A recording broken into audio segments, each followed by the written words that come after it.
Epístola aos Hebreus, capítulo de número 12 e versículo de número 14, tá bom? A gente vai ter uma sequência de muitos versículos, então eu quero repartir com vocês esse texto.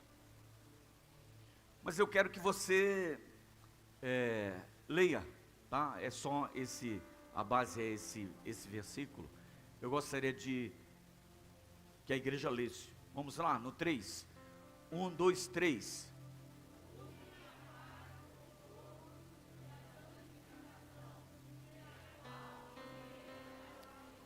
Por favor, muda a versão. Dá para mudar a versão aí, gente? Por favor, Luquinhas.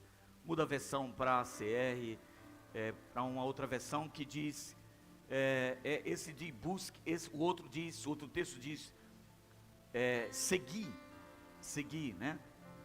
Seguir a paz com todos. Esse é bom também, mas tem um texto que é seguir a paz com todos. Me parece que é Almeida Revista Corrigida. Ou é isso, Almeida Revista Corrigida. Obrigado, gente. Então é esse texto. Vamos lá, no 3. 1, 2, 3.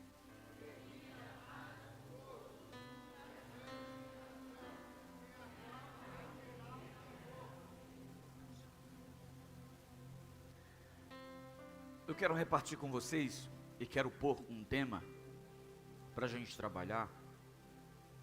O tema é o privilégio de ver Deus. O tema é o privilégio de ver Deus. Tem um documentário na Netflix. Eu gosto de filmes, já assisti série, mas tem um documentário novo agora na Netflix que fala da Segunda Guerra Mundial. Basicamente vai falar de uma pessoa chamada Winston Churchill. Ele foi o primeiro-ministro da Inglaterra no período da Segunda Guerra Mundial, porque a Alemanha perde a Primeira Guerra Mundial, e depois que ela perde a Primeira Guerra Mundial, ela tem uma ascensão fora do comum. E justamente esse nível de ascensão que a Alemanha, né, naquela ocasião, a Alemanha nazista, foi uma ascensão bélica. Eles se prepararam realmente para invadir o mundo. Os nazistas estavam preparados para dominar o mundo, a qualquer custo. Hitler, um grande líder. Não vá pensar que Hitler não foi um grande líder. Ele foi um grande líder. Porque um grande líder, ele tem em seu direcionamento, em sua vida, atrair pessoas. Às vezes atrair até para o mal. Observe que nessas facções criminosas, existem líderes das facções criminosas que estão presos, liderando uma facção de dentro da cadeia. Poder de liderança. Nós, pastores, bispos, a gente não encontrou ainda esse poder de liderança que a gente tem. Nós não encontramos ainda. E essas pessoas que pegaram sua liderança delas, infelizmente, para exercer o mal, essas pessoas conseguem arrebanhar dezenas e centenas de pessoas. Escuta, Hitler, ele pegou toda a Alemanha. Escuta, crianças, ele formava crianças.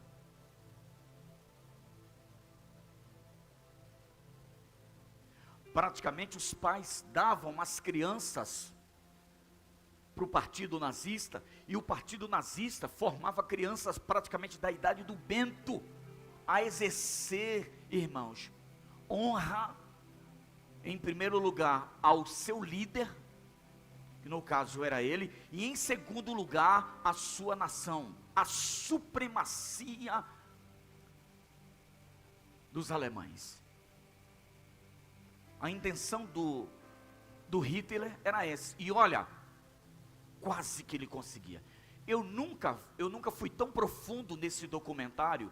Eu ouvi falar muito sobre Segunda Guerra Mundial, até estudei um pouco sobre Segunda Guerra Mundial, já ouvi falar sobre a Primeira Guerra Mundial, também estudei um pouco, mas não profundamente, como esse documentário falou, né? Então, quando os nazistas começaram a invadir os países mais próximos dele, invadiu França, a França não resistiu, aqueles países próximos da Alemanha, ninguém resistiu, porque ele chegava como uma avalanche, irmãos, impossibilitando totalmente qualquer reação das pessoas. E aí teve um homem, presta atenção, teve um homem chamado Winston Churchill.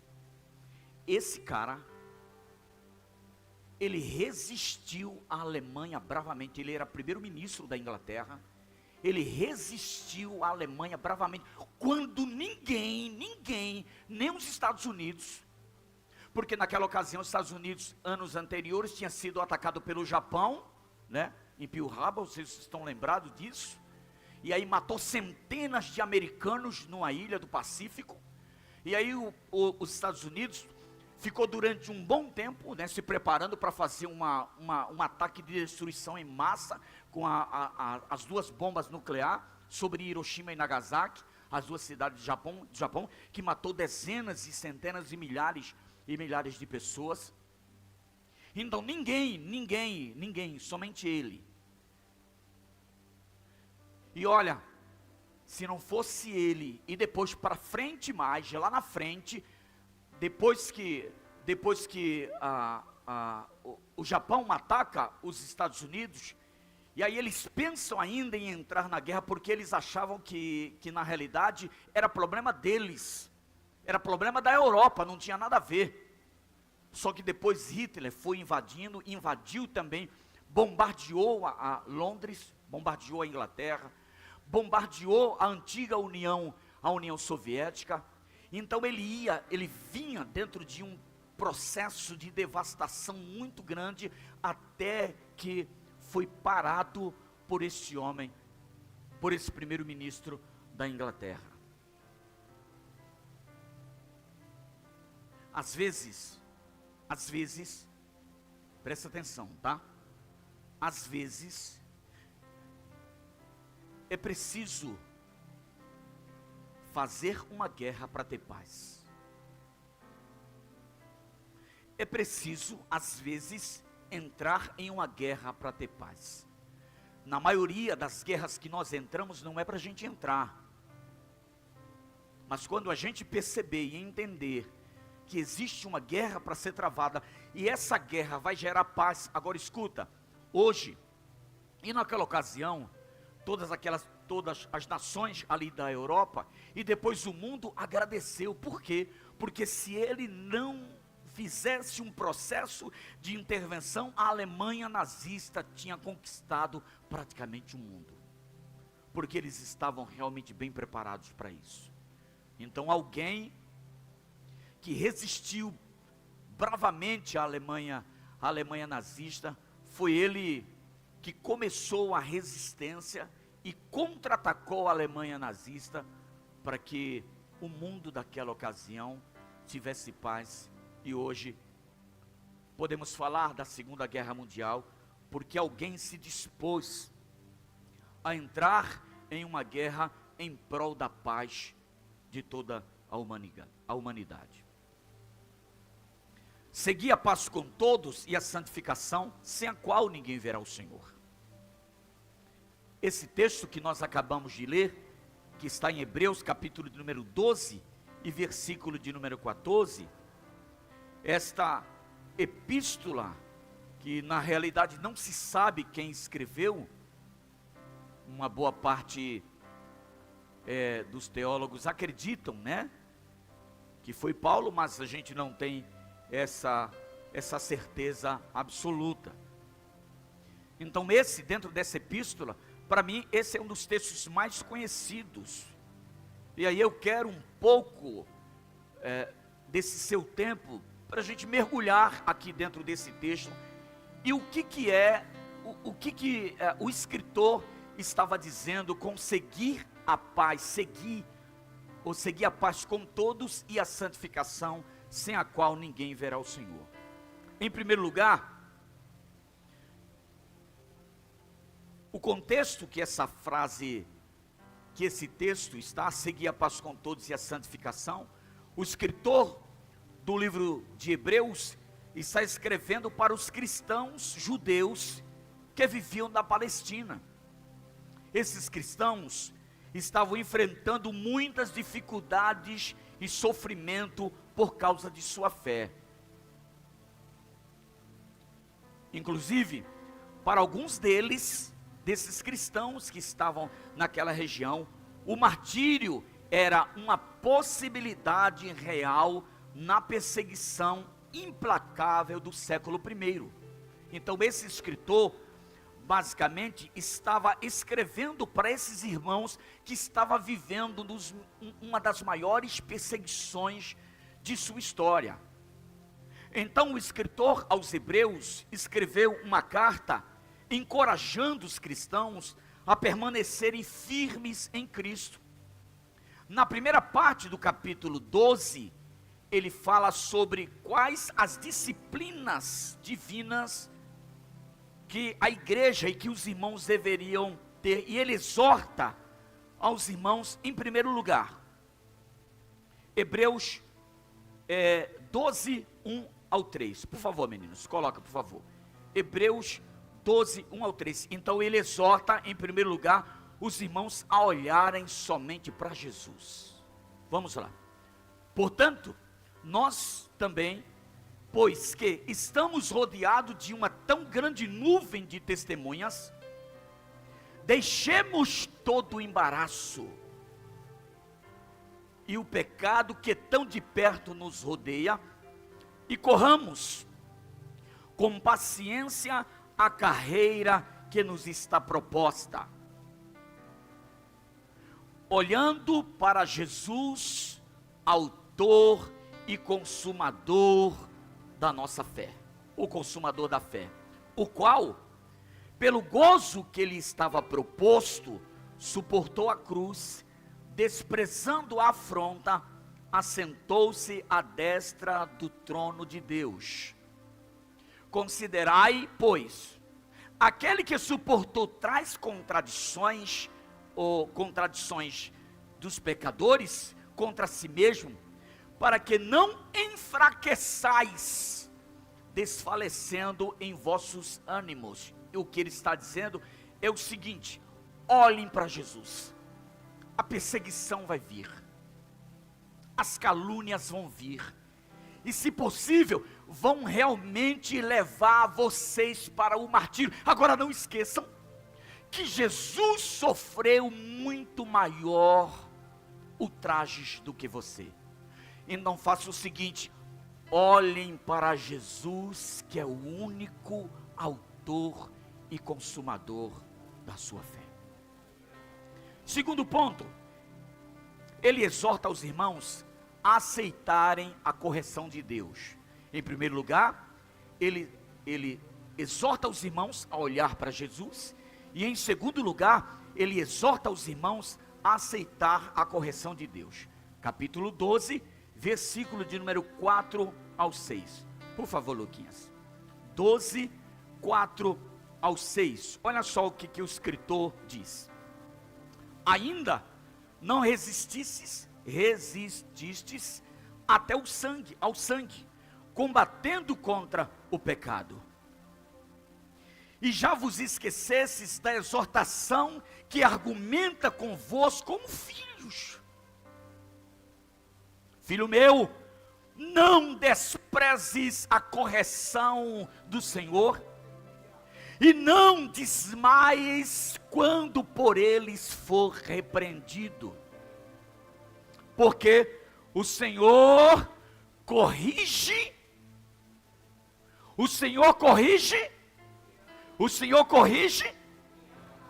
o que ama, e açoita a qualquer que recebe por filho. Então, segundo ponto, ele exorta os irmãos a aceitar a correção de Deus. Terceiro, ele exorta os irmãos a suportarem o sofrimento. Capítulo 12, versículo de número 7 ao 11. Se for possível aí, Lucas, ajuda aí. Se for possível, coloca na NVI, tá? Esses textos, pode colocar, por favor. Primeiro ponto, olhar para Jesus. Segundo ponto, aceitar a correção de Deus. Terceiro ponto, suportar os sofrimentos. Vamos lá. Perseverem onde? Perseverar onde? Perseverar onde, irmãos? A gente quer perseverar na disciplina? Não. Quando alguém quer falar alguma coisa com a gente e que a gente precisa tomar um direcionamento e que Deus quer nos disciplinar, presta atenção, olha aqui para mim. Na maioria das vezes, Deus pode audivelmente te disciplinar. Mas na maioria das vezes, Deus vai usar uma outra pessoa para te disciplinar. E aí sabe o que acontece? Quando alguém vem nos disciplinar, a gente entende que a gente não precisa de disciplina e nós não precisamos de correção. O escritor, ele diz claramente, perseverem na disciplina, porque Deus os trata como? Só é disciplinado, irmãos, quem é filho. Se você e eu não aceitamos disciplinas, nós não somos filhos de Deus. Sabe por quê? Porque quem não aceitou disciplina foi o diabo. O diabo e seus filhos não aceitam disciplina. Agora os filhos de Deus sempre vão aceitar correção.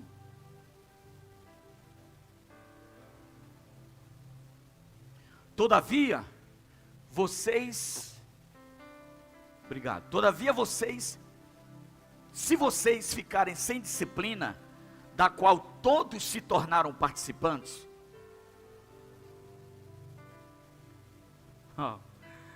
então, vocês são o quê? São o quê? Quem sabe o que significa essa palavra? Não, né? Filho sem pai. Vocês são filhos sem pai. Ninguém pode dizer que Deus é pai se não for disciplinado por Ele. Se você não aceita correção, o evangelho não é para você. Se você não aceita melhorar como pai, o evangelho não é para você. Se você não aceitar melhorar como mãe, como filha, como cidadão, se você não aceita melhorias em sua vida, se você não aceita correção de seus pecados, você é bastardo.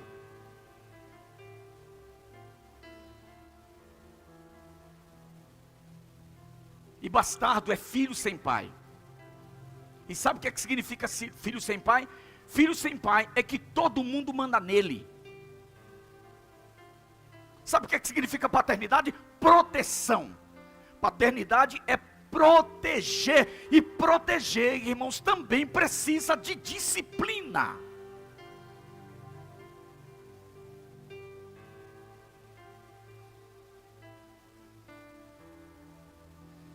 Além disso, tínhamos pais humanos que nos disciplinavam. Ixi, minha mãe, meu irmão, não adianta, se eu corresse, não adiantava nem eu fazer assim, ó, porque parece que quando ela acertava mesmo no lugar. Ela já dizia assim, ó, minha mãe já dizia, não corra. Sua mãe dizia isso? Aí eu tentava correr, irmãos. Aí eu dizia o seguinte, bem, eu vou correr em zigue-zague, com certeza esse chinelo não vai me acertar. Irmãos, era um negócio impressionante. Quando eu corri em zigue-zague, irmãos, era mesmo na minha cabeça, tome. E ó, você é disciplinado quando ela lançava, e quando você chegava, você também era disciplinado novamente.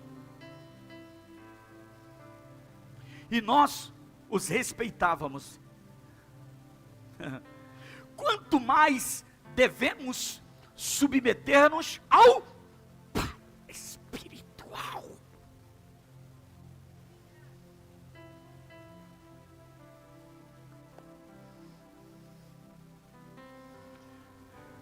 quanto mais nos submetermos ao Pai espiritual, para assim vivermos. Os nossos pais nos disciplinavam por curto período, segundo lhes parecia melhor. Deus, porém, nos disciplina para o nosso, para que participemos de sua, é isso. A disciplina de Deus é para você participar da santidade dele.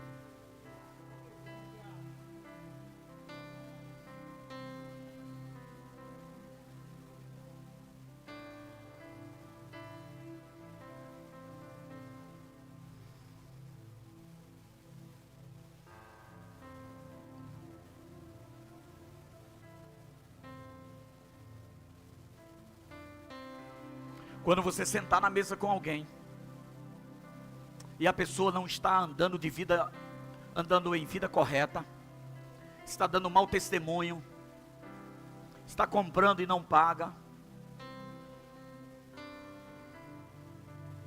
está falando mal dos outros, quando morrer, o corpo vai num caixão, a língua vai em outra. É um mau testemunho no trabalho, é um mau testemunho na rua. E aí você chama a pessoa para uma disciplina, e aí a pessoa diz: não, eu não quero ser disciplinado.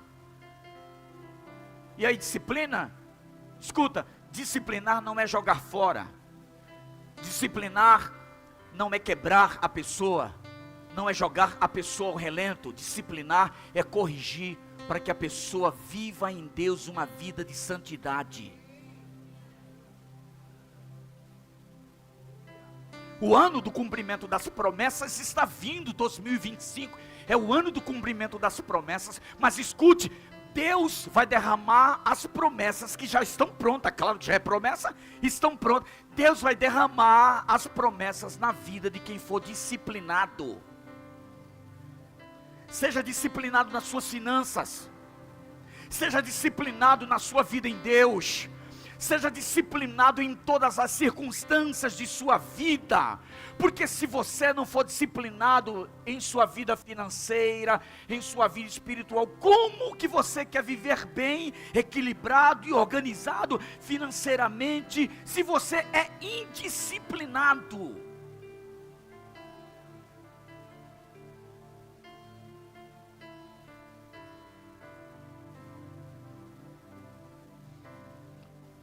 Nenhuma disciplina parece motivo de alegria. Eu já fui disciplinado, irmãos. Eu não fiquei, ai que felicidade que eu estou nessa disciplina. Gente, essa palavra, irmãos, tem horas assim que a disciplina vem, que a pessoa, agora claro, presta atenção, tá bom? Disciplina não é fechar o semblante e dizer assim, agora você está lascado. Isso não é disciplina, irmãos. Disciplina é chamar para a mesa. Chama para a mesa. Mesa significa o quê? Lugar de relacionamento.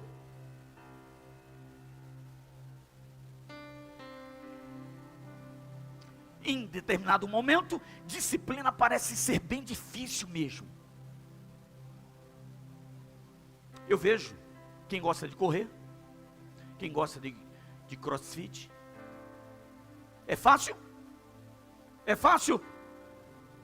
Por quê? Porque o corpo quer ficar onde? Na indisciplina.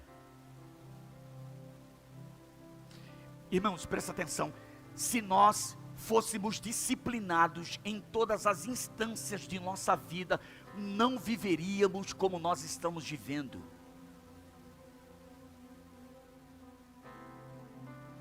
Então, em nenhuma, ou melhor dizendo, nenhuma disciplina parece motivo de alegria no momento em que é recebida, mas sim motivo de quê?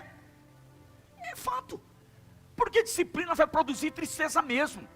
Se a pessoa, Márcio, sair de uma disciplina feliz, tem alguma coisa errada. Ela vai se sentir não humilhada, mas ela vai sentir, puxa vida, pisei na bola, não era para mim ter feito isso, não era para ter falado isso, eu tomei os pés pelas mãos, é isso, tristeza. vai produzir tristeza mesmo.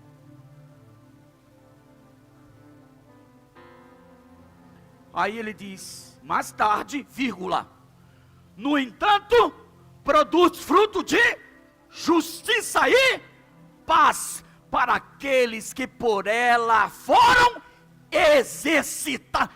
Disciplina é exercício.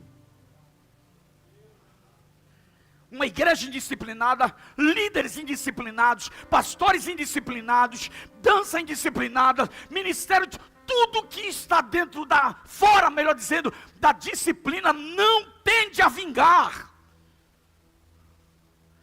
Um casamento indisciplinado, todo o processo de indisciplina não permanece.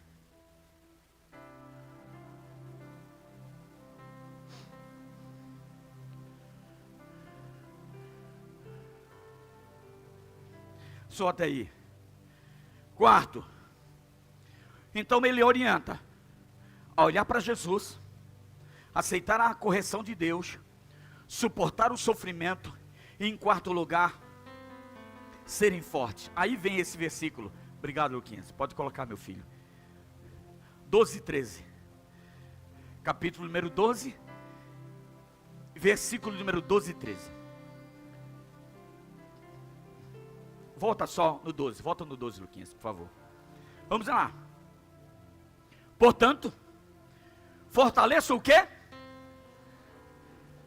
As mãos e os joelhos.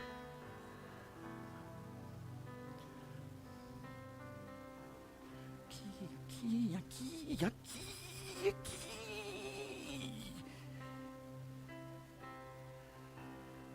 Fortaleça o quê?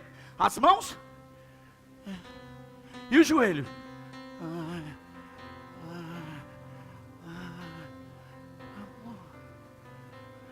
Nunca está firme para nada, meu. É indisciplinado em tudo. Não, eu vim colher, bispo. 2025 é o ano do cumprimento das promessas. Ai, isso aqui.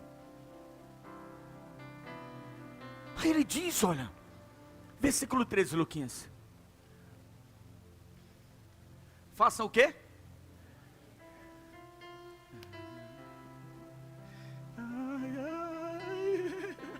Como é que se interpreta isso?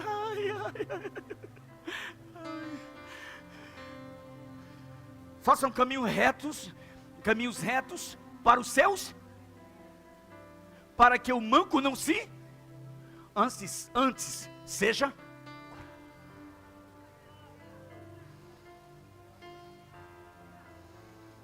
Vamos lá, que eu já estou terminando. Sabe, irmãos, o ministério de louvor, sabe aqueles negrão lá que quando a pessoa morre, eles ficam dançando, ele vai aparecendo? Quando você vai vendo o ministério de louvor subir, é porque já está na hora de... Espera aí, só um momento. Agora vamos lá. Já na segunda parte do capítulo 12, onde a frase, seguir a paz com todos e a santificação, está incluída. O escritor ensina a igreja como viver uma vida santa diante de Deus. Irmãos, dá para a gente viver uma vida santa diante de Deus? Dá, igreja. Igreja, dá para a gente viver uma vida santa. Tem muitas promessas, como disse o bispo na sexta-feira, tem muitas promessas aguardando para a nossa vida. Agora essa sua vida troncha, como diz em Pernambuco, uma vida toda troncha, vem na igreja de vez em quando, e que vai de igreja em igreja recebendo palavra, e quer palavra, não é isso. Deus quer nos conduzir a um caminho de santidade, meus irmãos.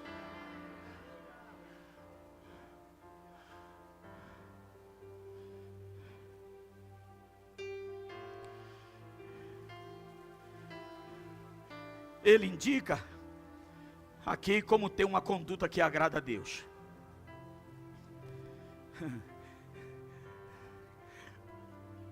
Com base nesse propósito, ele também enfatiza a importância do bom relacionamento e o cuidado que os cristãos devem ter uns com os outros.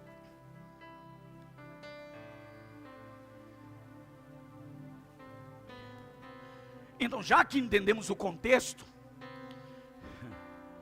vamos ver na realidade o que significa a frase: segui a paz com todos e a santificação, sem a qual ninguém verá o Senhor.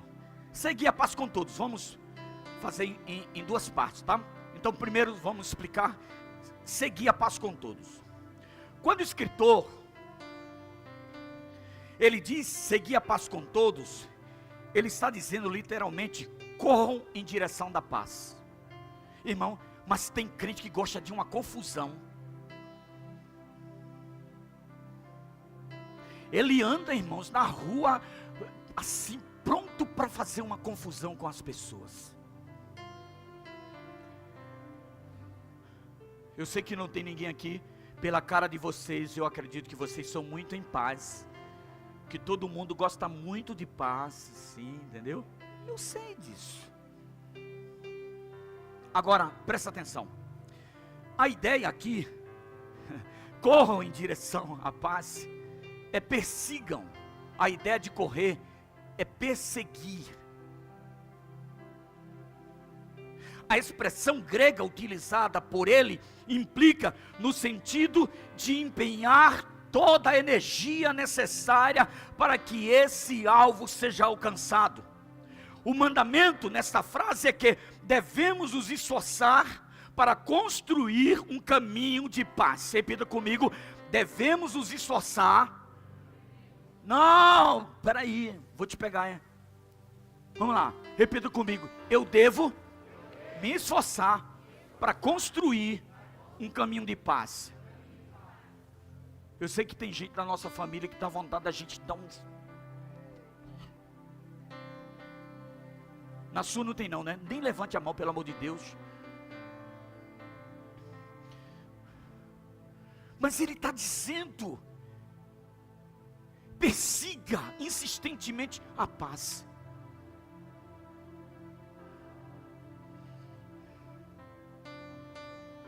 O mandamento nesta frase é que devemos nos esforçar para construir um caminho de paz.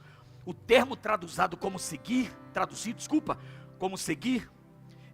transmite a ideia de correr prontamente, com determinação, a fim de capturar alguma coisa. Nesse caso, a paz. Capturar. Tudo está inviável. A pessoa que está te afrontando é problemática. Teu vizinho é problemático.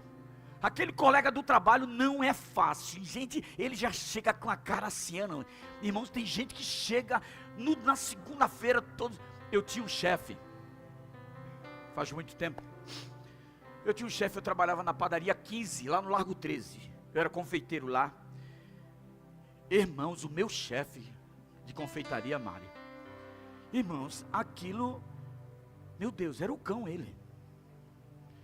Você, Edivaldo, você não sabia como lidar com o cara. Uma hora, irmã Luzinete, ele vinha: oi, tudo bem? Como é que tá, galera? E aí? E eu dizia: que sem vergonha. Sabe, irmãos, ele vinha: e aí? E aí, como é que você tá? Tá tudo bem. Irmãos, tinha dia que ele vinha e entrava com a cara assim, ó. Ia lá para a bancada dele, só melhorava depois do meio-dia. Pensa num negócio difícil, irmãos. É fácil de lidar com esse tipo de coisa? Quem acha que é fácil, levante a mão. Não é. Não é fácil. Mas nós que somos de Cristo Jesus, nós que somos crente em Cristo Jesus, nós temos, não é a pombinha da paz. Não é aquilo não. Não é a bandeira branca. É que a paz de Cristo, que excede todo entendimento, permaneça em nosso coração e nos guardará. A paz de Cristo. Por que a paz de Cristo? Porque a paz de Cristo não é compreensível. A pessoa está te xingando, está te desdenhando, e você continua em paz.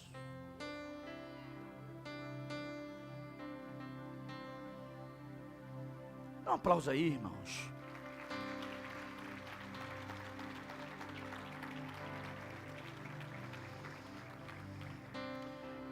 Escuta, presta atenção.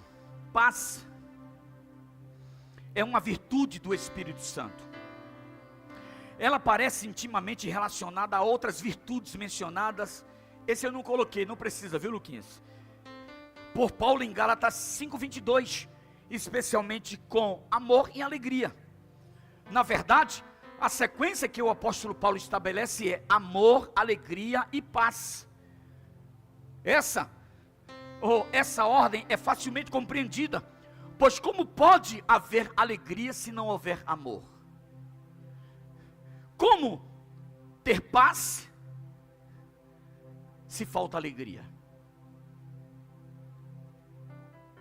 A palavra paz, nesse contexto, é uma palavra que significa eirene, é uma palavra grega que significa eirene. Essa é a mesma palavra que a versão grega do Antigo Testamento utiliza, presta atenção, para traduzir do hebraico shalom, eirene, que vem de uma raiz hebraica que significa shalom. E o que é que significa shalom? Esse é um termo que possui um significado amplo, expressa um sentido de bem-estar completo. Uau! Então para que esse negócio? Paz, irmão, paz, irmão, paz, irmão, paz, irmão, paz. Da paz, amplia na vida da pessoa a paz que você carrega, que você tem. E não tem problema se a pessoa não te der a paz, porque se a pessoa não receber a paz retorna novamente para você. Paz, esse shalom, é quando está bom, eu tenho paz. Quando não está, eu tenho paz. Quando eu estou doente, eu tenho paz. Quando eu estou feliz, eu tenho paz. Quando eu estou empregado, eu tenho paz. Quando eu estou desempregado, eu tenho paz. Na tribulação, eu tenho paz. Fora da tribulação, eu tenho paz. Sabe por quê? Porque as circunstâncias não definem o shalom de Deus.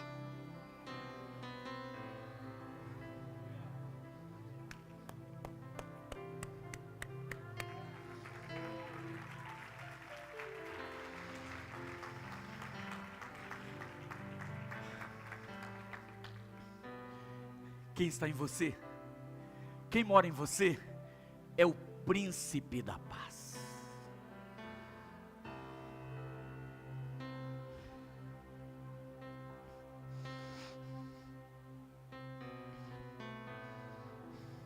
O conselho é seguir a paz com todos. Isso nos faz lembrar do Salmo 34:14. Vamos mudar, lá na frente, Luquinhas, por favor. Salmo 34:14, meu filho. Olha só, irmãos, que texto lindo.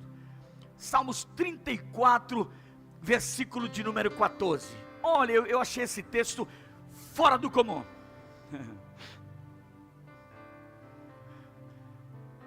Vamos lá no 3? Todo mundo junto? Vamos lá? 1, 2, 3. Novamente, parte A, bem forte. Mais uma vez. E em segundo, com perseverança. Afaste-se. Afaste-se. Afaste-se.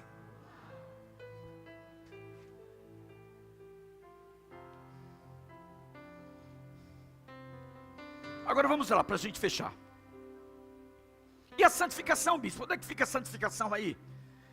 A mesma aplicação e intensidade que o autor expressou para exortar acerca da busca pela paz, ele também utilizou para falar sobre a necessidade da santidade. A ordem é para seguir a paz com todos e... Não, o versículo não é rompido. O versículo é a sequência. Se tem paz, busque também a santificação.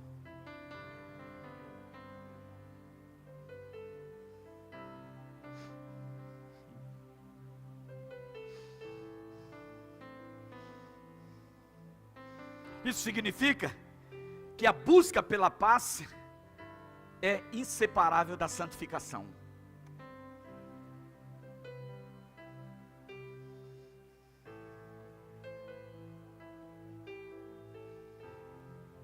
paz e santificação.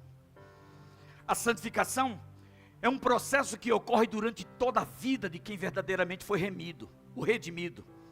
A santidade não é o estado de completa perfeição. Repita comigo: santidade não é o estado completo de perfeição. Mais uma vez, bem forte, diga: santidade não é um estado de completa perfeição, mas é algo que só alcançaremos seu cumprimento total e pleno no vindouro dia do retorno de Jesus. Ou, se você bater a cachuleta, acabou, encontrou a paz perene e perfeita.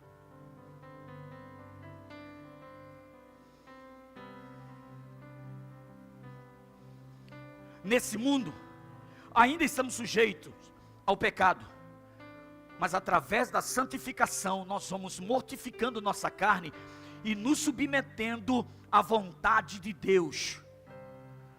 O objetivo é que possamos ser cada vez mais parecidos com Jesus pela obra do Espírito Santo. Quando é que nós nos tornamos parecidos com Jesus? Pela obra de quem? Pela obra de quem? Por isso que uma igreja, uma doutrina, usos e costumes não conserta a vida das pessoas.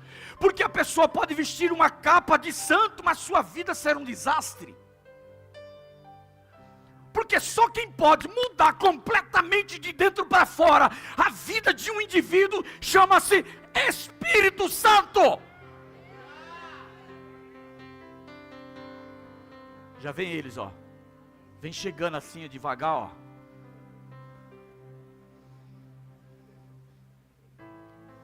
Fique de pé. Eu sou obediente. Isso é uma deixa para os pregadores, entendeu? Eu quero concluir. Faça. Em outras palavras, se alguém, Marcinho, diz que é salvo, mas sua conduta não reflete o caráter de Jesus, ele está distante da vontade de Deus. Uau, irmãos. Sabe, eu sou apóstolo dos apóstolos, eu sou pai apóstolo, eu sou a quarta pessoa da Trindade. Você pode ser o que for, se a obra do Espírito Santo não atuar na sua vida, você vai viver uma vida de pecado. Nós só consertamos a nossa vida pela obra redentora do sangue de Jesus, mas através da convivência, da santificação, da terceira pessoa da Trindade chamada Espírito Santo de Deus. Sabe por quê? Porque tem dia que na minha vida, tem dias que na sua vida e na minha vida, a gente quer fazer um monte de coisa errada, sim ou não? Seja sincero comigo, levante a mão. Só eu quero fazer uma coisa errada durante o dia?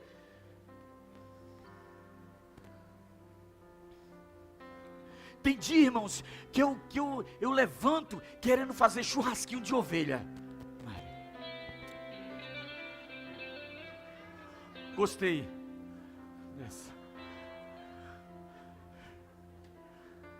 Vou ser sincero, Márcio.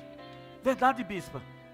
Tem dia que eu levanto o bispo Antônio querendo fazer churrasquinho de ovelha. Jesus. Irmãos, tem dias que se Deus perguntasse o que ele perguntou para Moisés: tu quer que eu destrua o povo e faça somente de ti? Eu ia dizer: pode destruir. Não, eu estou sendo verdadeiro. Você pode dizer misericórdia, mas eu estou sendo verdadeiro. O pior é as pessoas ficarem te enganando no púlpito, te chamando de amor e por trás quer te ferrar. Mas sabe por que eu não faço? Pela obra redentora do sangue do Cordeiro de Deus, e porque o Espírito Santo está me conduzindo para uma vida de santidade dia após dia. Não está em mim, não é por minha causa, não é porque eu sou bonzinho, não é porque eu sou melhor, não é porque eu sou pastor, é por causa dele.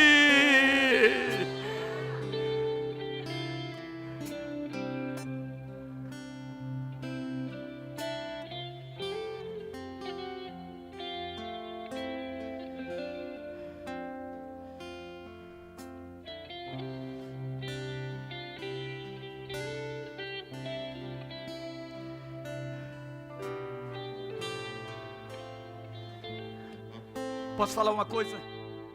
Posso falar uma coisa? Posso? Só os redimidos. Só os redimidos. Só os redimidos. Só os redimidos. Pode deixar, já estou encerrando. Gilmar, eu sei que vocês estão preocupados aqui com o microfone. Obrigado, viu? Só os redimidos estão aptos para a santificação. Só os redimidos. Sabe por que você não consegue se santificar? Porque você ainda não foi redimido.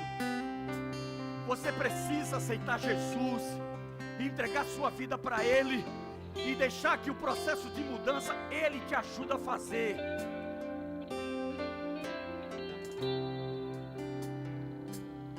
Diante de tudo isso, a conclusão é uma só: sem paz e santidade, ninguém vai ver.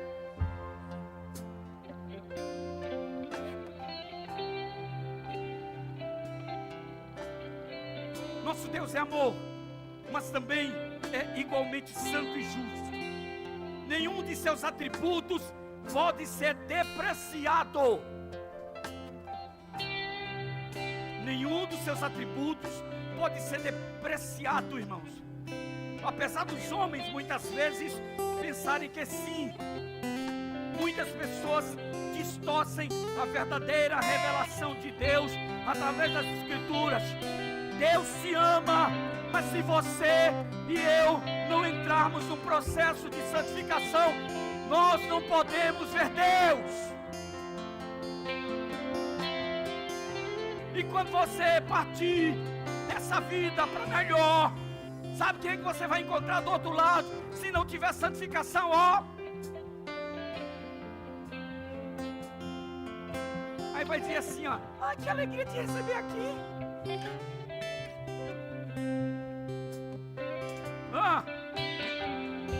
Aí quando você olhar para dentro, misericórdia, é esse lugar. É esse lugar. E não foi escolha de Deus lançar você lá. E não é escolha de Deus lançar de ninguém, irmãos, no precipício do inferno. Não é. É escolha sua. É responsabilidade sua. Você está sendo exposto a um nível de conhecimento que é maior do que você. Então entre por esse caminho e um dia nós veremos a Deus face a face.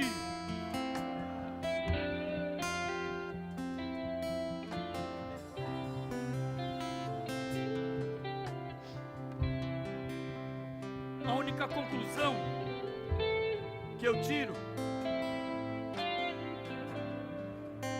é que se a gente não seguir a paz e a santificação,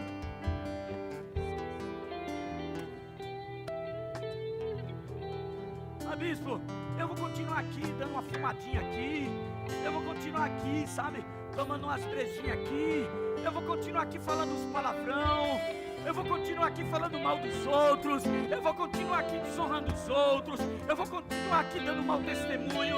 Isso, continua, porque você vai se encontrar com alguém lá no final da sua vida.